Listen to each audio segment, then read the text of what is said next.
Hello everyone, Miss Carrie here from Miss Carrie's Creations. Today I'm creating this sweet Christmas layout using one of the new November kits from Not Just for Boys Kit Club. I'm going to be using the 'Tis the Season kit today.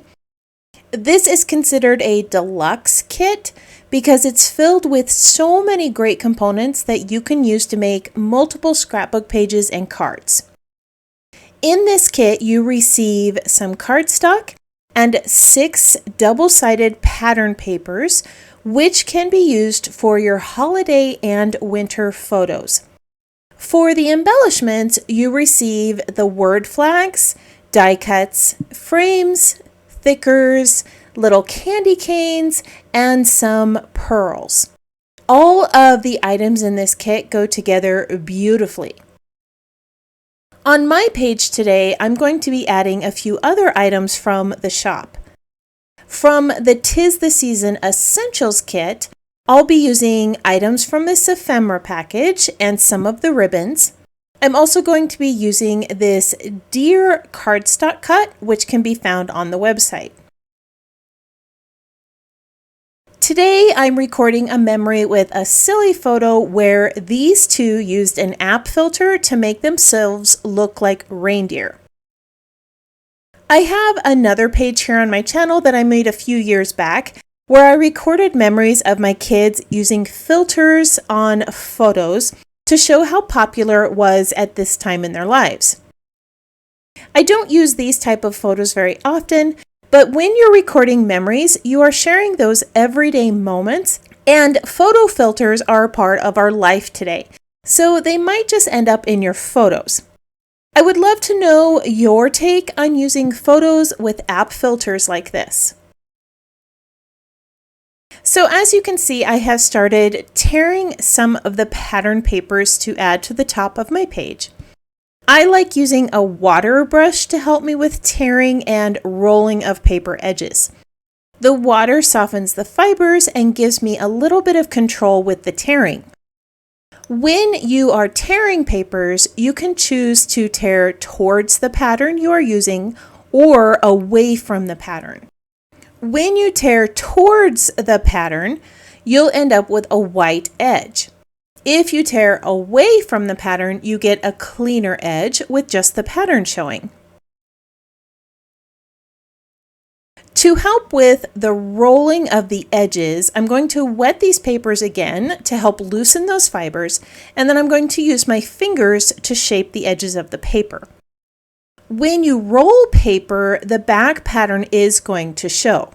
Now, if you don't want that pattern to show up, you could add some ink to the edge, or tear your paper away from the pattern so that the back side has a white torn edge, and then that's what will show when you roll that up. All right, I'm going to go ahead and finish rolling all of these edges, and then I'll adhere these in place and add some stitching and lay out the items around my photo. I'm going to be using pattern paper, bits of ephemera, and this deer cardstock cut.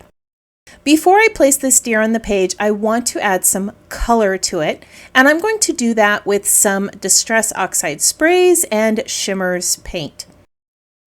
I started with tea dye, then added some spritzes of walnut and vintage photo. Those were my base layers.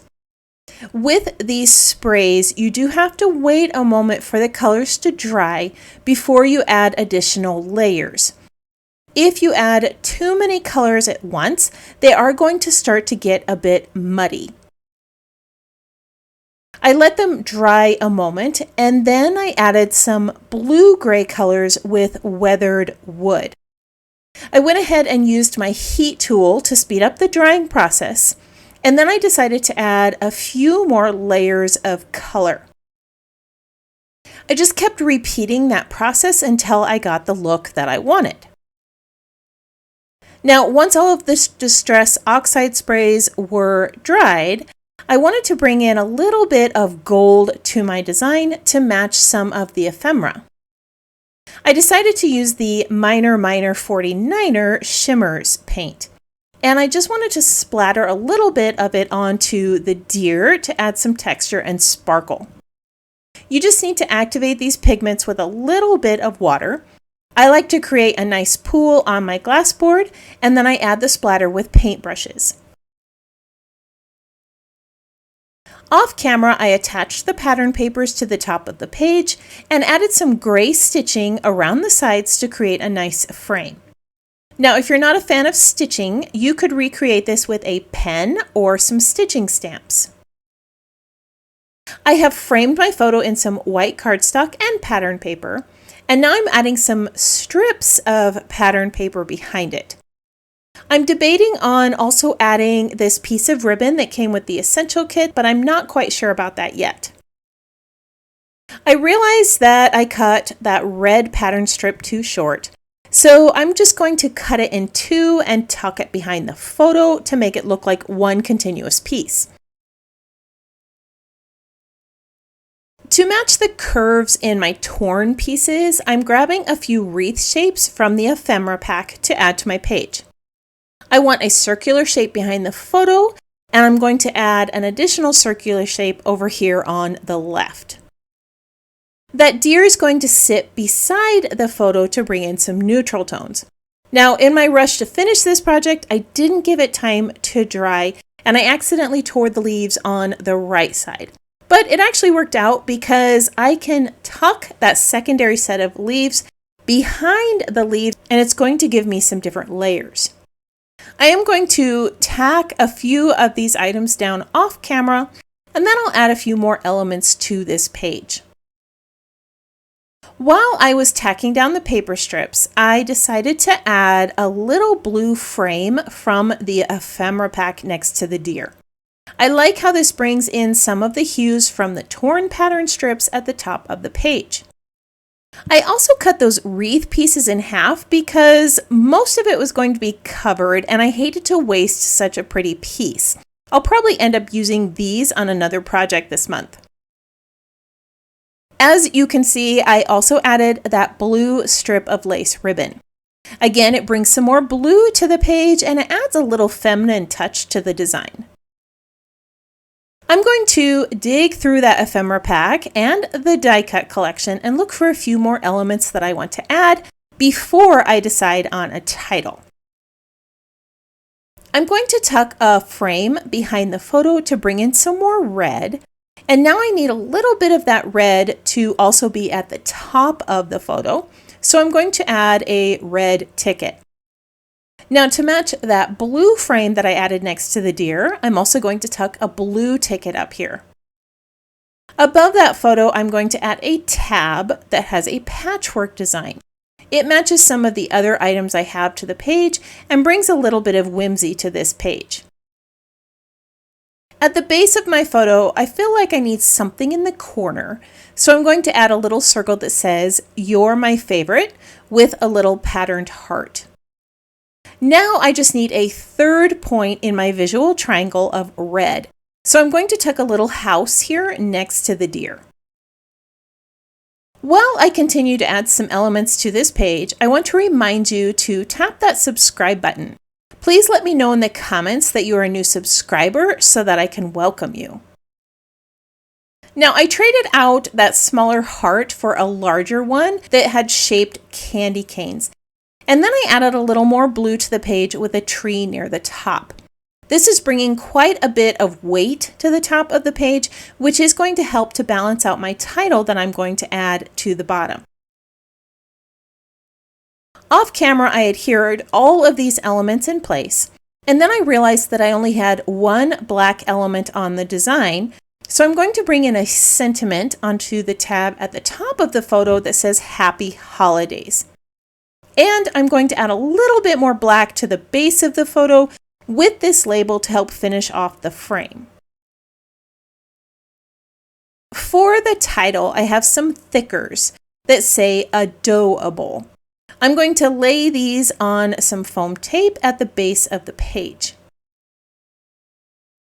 I have laid a piece of Post-it tape across my page to help me with the alignment of these stickers. This is a really simple way to help you lay out items in a straight line without having to draw on your page.